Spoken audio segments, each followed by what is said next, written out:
Hello everyone, welcome along to the Chargers TV podcast. Yes, you guessed it right, the podcast is back once again for another week. Special thanks to Mark Nash, who filled in for JB while JB's been on assignment all week for Chargers Hoops TV. Of course, Royal Riggs here at Swisher Hoops Academy once again with the mobile setup and whatnot. And JB is finally back after we sent him away for a bit. You're trying to get... Now, we mentioned on Chargers Hoops TV, I think we mentioned on the show, that potentially he was trying to find one of his favourite all-time NBA players. Now, I'm not sure if that's true or not, but we did send JB on assignment, but we're great to have JB back with us this week for the podcast. Hello to you, JB. I am back, Ronnie. Yes, no, I wish I was on that kind of a mission. Unfortunately, the great Hakeem Olajuwon has rarely, if ever, been to Hobart. In fact, his only connection with Hobart is that he sat out a pre-season game for the Perth Wildcats after they got towed up back in Stewie's era against the Olajuwon Drexler Rockets back in the day. No, I am back. Big shout out to Mark. Massive thank you to him for covering me there on Hoops TV. I tell you what though, Ronnie, if I miss any more episodes, I reckon Mark's got a permanent gig in that kit right there. The media game is certainly his forte. There's no doubt about it. Yeah, no, Mark done a fantastic job on the recording of that show, and also did a great job in commentary as well too. After coming in after halftime during the women's game, the previous home game, but no, Mark done a sensational job, and great to have him as a backup as always, JB. Yeah, for sure. I mean, we talk about Nash's experience at the MBL1, SCABL level, his general experience with basketball all over the country, all over the world at all levels. So, you know, a great insight, a great mind. And for us, Ronnie, for him having played and coached at that level, there is a level of insight that both you and I certainly wouldn't be able to bring to the commentary box. And Nash, he brings that in spades. It's always a pleasure to have him alongside us whenever we can. And, yeah, you know, an open door policy with Mark Nash. If he ever just wants to walk on and put a headset on, by all means. No, absolutely, JB. I echo those comments. That is for sure. And, of course, we may have a special guest in commentary for this week's home games as well, too, which we'll touch on a little bit later. But let's touch on round 11 of the Coles Express NBL1 South season, concluded over the weekend as your Hobart Chargers women's side, your McKay Timber Hobart Chargers women's side, that is, JB. We're on the road to Nunawading and Frankston. Let's have a look at the results from the Nunawading game now. Unfortunately, not the greatest of nights for the Chargers, and the second half was a bit of a turmoil kind of game for them in a sense, but 102-59 in the end, Nunawading winning by a massive margin in the end. And of course, top scoring was Paige Bradley with 18 points and had 4 rebounds and 3 assists. Meanwhile, Angela Tompkins had 16 points and 11 rebounds, a good double by her.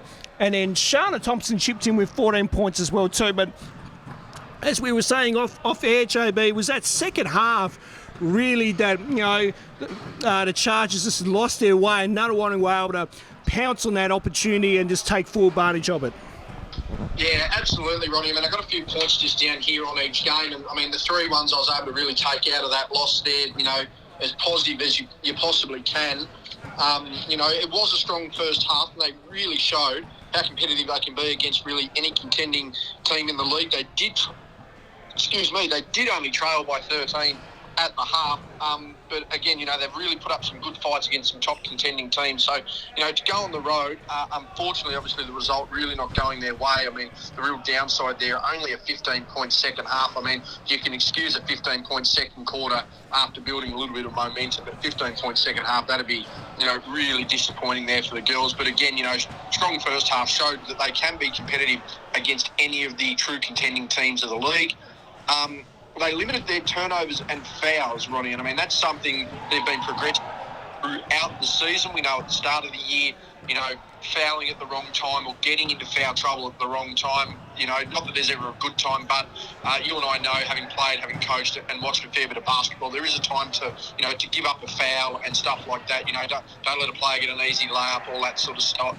Don't allow a fast break. You know, fouls do happen, you know, in the game that, you know, don't seem necessary, but in a sense are necessary, and they've really started limiting those turnovers and fouls.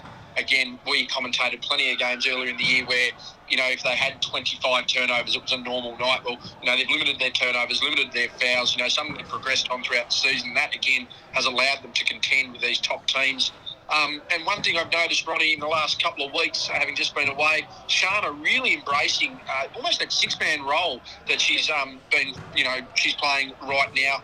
It's something that everyone in the team can look at, they can embrace, and they can take on board as well. I mean, Shana's a guard that, anywhere in the country would be getting a starting role, has the ability, to play, as I said, anywhere in the country, not just NBL1, but potentially at that NBL level, not necessarily NBL as a starting guard, but WNBL, my apologies, but you get what I'm saying. She's an elite level guard, can take and have starting minutes where she wants, but embracing almost that six-man role, that third, fourth option on the score sheet, that's really freed her up. So it's great to see, her game growing. We did see a bit of a slump prior to injury, where she would have bursts and moments where you're like, wow, the Shana of old. Then all of a sudden, she'd be really quiet or really struggling, to fight through that form slump. But great to see her, all of a sudden back into it, embracing the role that she's got, and for people that are on the team as well, they can look and go, wow, someone of Shana's capabilities really embracing a six-man role.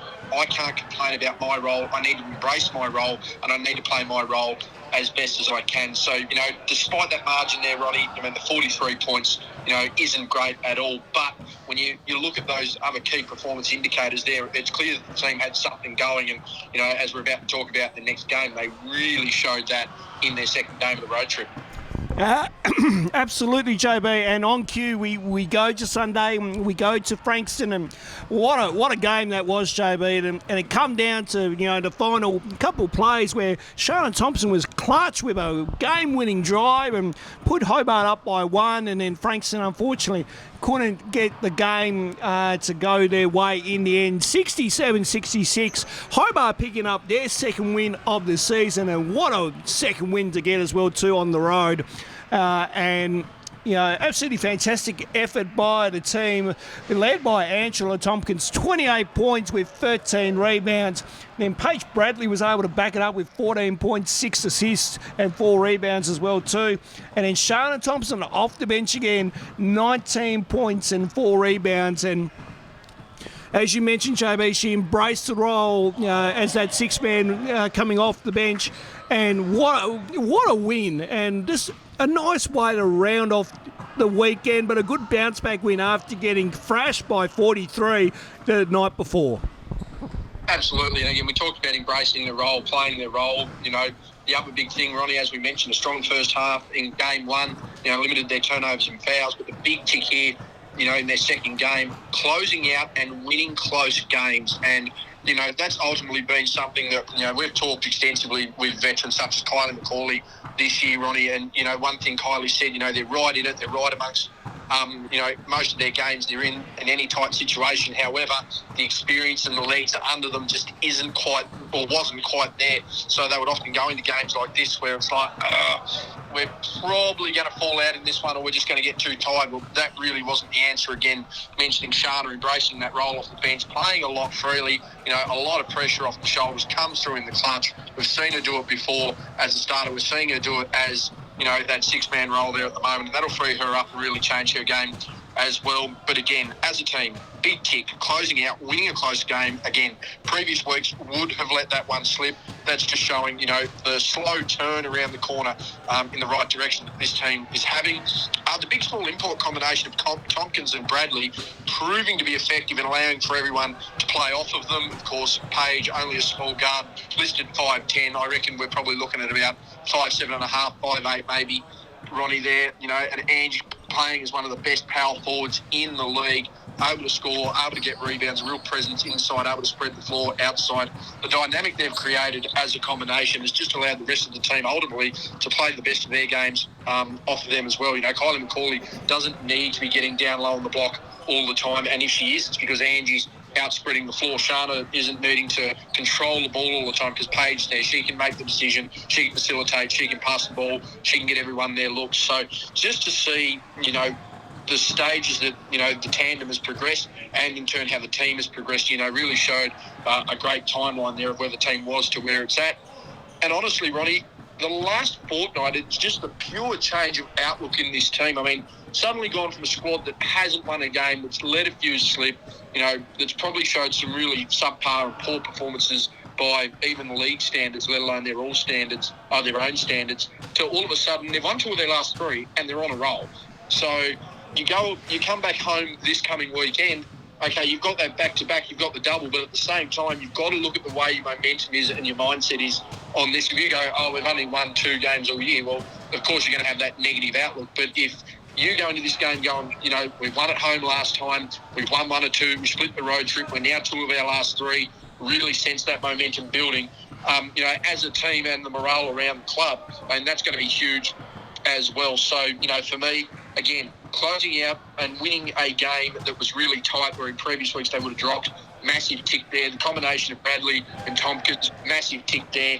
And again, just that mental change to look at everything and go, wow, we won 2 of our last 3. Start building that, confidence breeds confidence. So to have that amongst your group and just see where that progresses as a team, only a positive, Ronnie. And, that's something they've got to embrace, certainly going into Friday night, but definitely going into Saturday night. Yeah, and as you mentioned there, JB, of course, Friday and Saturday night, it's the back-to-back home game doubleheader. Friday night, Diamond Valley are going to be in town, and Saturday night, Knox will be coming in town. Now, Diamond Valley, not in the greatest of form at the moment. They're charged with a whole lot of momentum at the moment. Potentially could be able to pick up their 3rd win and their 2nd win in the space of 6 days. And of course, Knox on Saturday night down at the Hobart Netball and Sports Centre. Going to be a tough one where Knox has been around that top 8 mark, and they'll certainly provide a good challenge. But what are your thoughts going into this back-to-back home game? So we've got coming up at the end of the week, JB.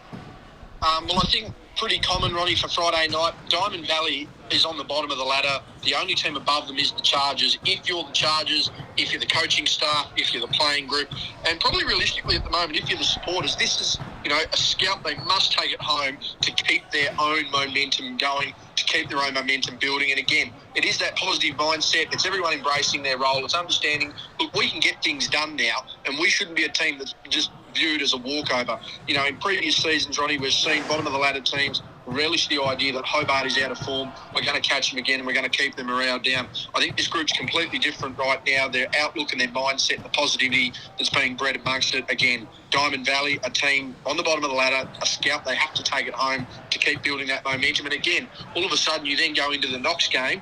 3 of your last 4, you've won 2, definitely 2 of your last 3, 2 in the last 6 days, as you mentioned. But the big key here, very similar to something Dwayne Davies said in the last couple of weeks, Ronnie, where, okay, finals probably out of the question for this team, but it's not out of the question that they can disrupt other teams' finals hopes. So again, the Knox Raiders in playoff contention, they've got to continue to ride the wave of momentum the Chargers do, that they've built, and start to really look at okay, right, let's catch these teams off guard. Let's put their plans into disarray. Let's build our own confidence heading into the back end of the season and again have a blueprint for us to work on next year. So again, Diamond Valley Friday night, bottom of the ladder team. It's a scout. They've got to take their own momentum. And on the other side of that, the Knox Raiders, a playoff contending team. They've got to continue to ride that wave of momentum that they've got and continue to upset the finals hopes of other teams around the league. Absolutely, and we'll touch on further details with those home games coming up very shortly here in the podcast.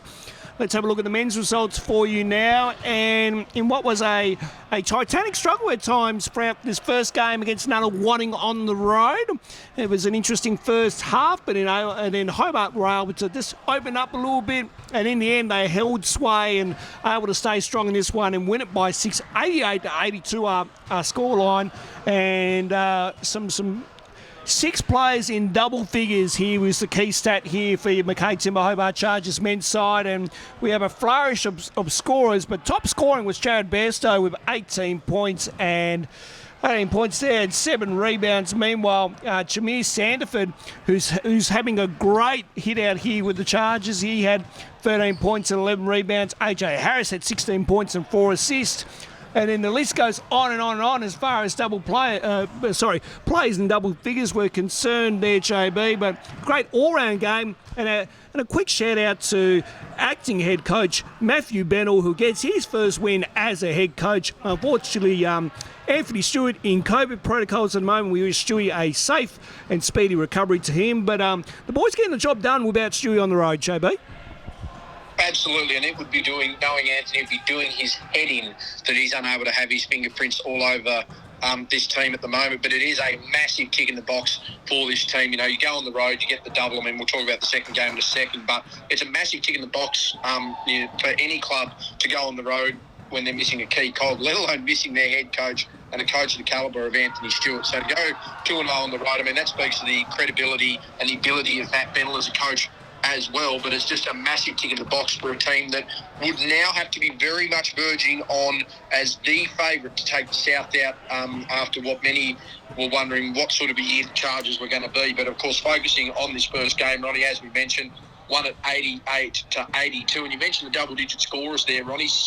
7 players scored, 6 of them in double figures. The only person to miss out was Jack Stanwicks, and he had 9 points. So, you know, seeing the entire starting lineup making a massive contribution, seeing the bench come on and having a contribution as well, it's just, you know, it's good to see that there isn't this huge reliability of, gee, Harry Froling, he's got to have 30 and 15 tonight, or, geez, AJ Harris is going to have to drop, you know, half a dozen threes, or, geez, Jamar better throw a few dunks down, or Ollie really needs to have this double-double.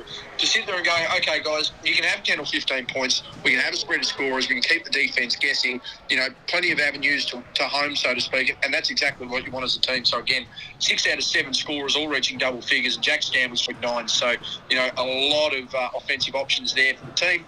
They kept it competitive, with a tight first half, and then rallied hard in the second half, you know, and something the Chargers haven't really done all year. They've showed an ability now to come from behind and get the win. You know, I'm not saying they're a front-running team, but, you know, you see a lot of Chargers teams, they get out early, they get, you know, a lead, you know, they really hammer home the point, and then, you know, by the end of the contest, they've got the win, but they've usually got it wrapped up around that third quarter. So to keep it competitive with a tight first half, rally hard in the second half, to get that win again shows that ability that they can play from behind, they can play through adversity, and they can get the job done. And ultimately, Ronnie, with a scoreline like that, it did come down to fundamentals and basics, and ultimately the Chargers were better at the line. They were +6 at the line. Final margin is +6, so the execution of those basics has to, you know, please the coaching staff as well. Now, in the next game we talk about, the free throw discrepancy was you know, something that I don't think any team at any level would be very happy with their performance at the line. But nonetheless, to get it done in a tight game like that, the way they did and the way they played, cannot fault them whatsoever. Great win. Great win there by the boys. And, of course, then the following day they go to Frankston and they get the job done by 5 points. And what was a very entertaining game throughout. And they win it 95-90. And let's have a look at the top scorers now. AJ Harris this time with 25 points and 4 rebounds and 3 assists. Meanwhile, Harry Froling with 23 points and 9 rebounds.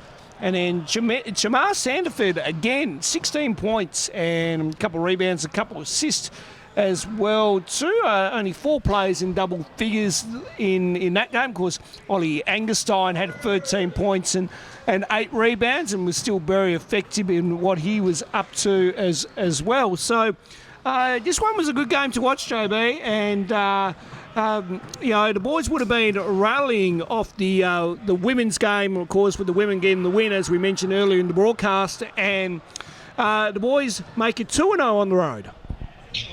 Yes, massive win on the road. Again, another road trip, another double. And that's, you know, it sounds silly, but I think there's a bit of complacency at the moment amongst Chargers fans, certainly not amongst the players, but certainly amongst Chargers fans. You know, we've been really privileged, certainly the last 2 years, to have a side that goes on the road in the men's comp specifically, to go on the road and just not look like they're out of place. It's phenomenal. Another tight win here, 95-90. 3 points I took out of this one, Ronnie. Even after a slow start, they more than dominated them core 2 quarters, the second and third period of the game. And most importantly, they didn't allow the halftime break to really halt their momentum. Of course, we see a lot of teams, they have a real fight back in the second term. bring it back on even keel. We've seen it at home a couple of times this year. Teams rally against the Chargers in the second term, but the big thing that sucks the momentum out of a lot of these teams is that halftime break, essentially looking at the scoreboard and going, oh, we're only down 4, or it's a 0-0 scoreboard ultimately. But I mean, the Chargers really were able to continue that momentum into the third period, and that's not all she wrote. It was really tight, obviously, in the last quarter. It was a really big fight back there, but nonetheless, Chargers holding on, again, dominated the middle part of the game, didn't allow the halftime break to hold the momentum, and were just able to continue on through that game. As a tandem, I reckon that was the best combined game of Harry Froling, AJ Harris. I don't know about you, Ronnie, but their ability to, in a game like this where it's tight, where they need to step up, really when it matters the most. I mean, this was essentially for top spots. So to really step up as a tandem and really get it done, there wasn't this huge, oh my God, Harry's had a huge game and AJ was a bit quiet, or geez, AJ's had a huge game and Harry wasn't really anywhere to be seen. They both really stepped up. They both, really contributed where they needed to. And again, very much like Tompkins and Bradley, they started to really gel and click as a tandem, so they're able to read off one another really nicely. Of course, the difference being certainly with the men's squad, Ronnie, that interior dominance of an Ollie Angerstein and just how they're able to play that combination off of that there. But again, I thought Harry and AJ were their best combo game this season, right when it mattered the most. And as you mentioned, Ronnie, riding the wave of the women's victory there. Have we seen anything better this season than both squads together singing the song at the end of a double victory on a night? I think it's fantastic to see. I think it builds great camaraderie. It's great clubmanship. I think it's a great it represents the Chargers brand, as the brand of basketball that it wants to be in the state.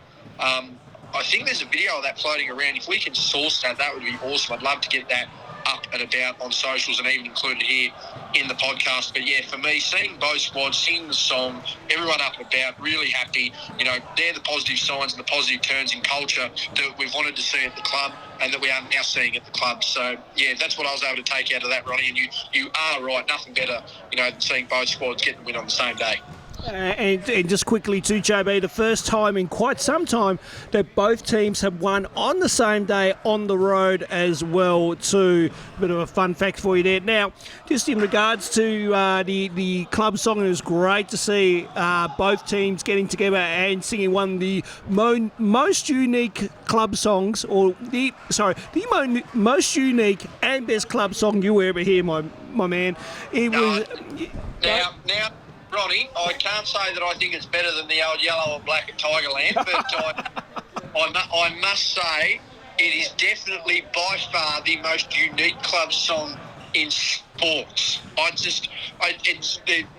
For anyone who knows the song, when you put that in a basketball bubble, to me it makes zero sense that it's a club song, but it's certainly very easy to learn. Once you know the first and second verse, you can repeat that 5 times, and as long as you've got a bit of grunt and groan at the end of it, you'll be fine. But no, sensational stuff there, Ronnie, and it's just awesome to see a real positive out of the weekend.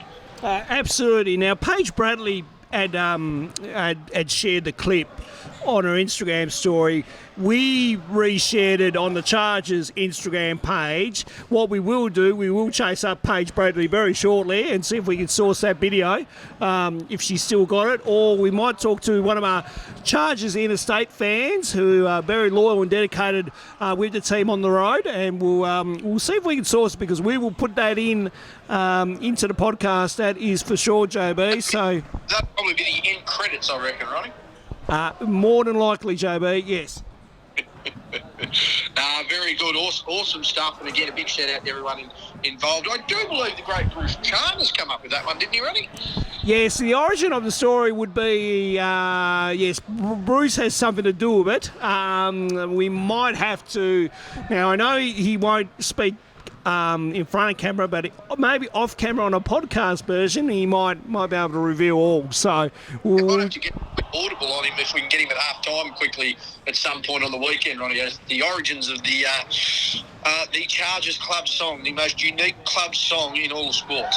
Absolutely. We'll endeavour to do our best, that is for sure. You can follow the McKay Timber Hobart Chargers on their social media. You can give us a like on Facebook. You can follow us on Twitter. You can give us a follow on Instagram, and you can subscribe to the Chargers TV channel.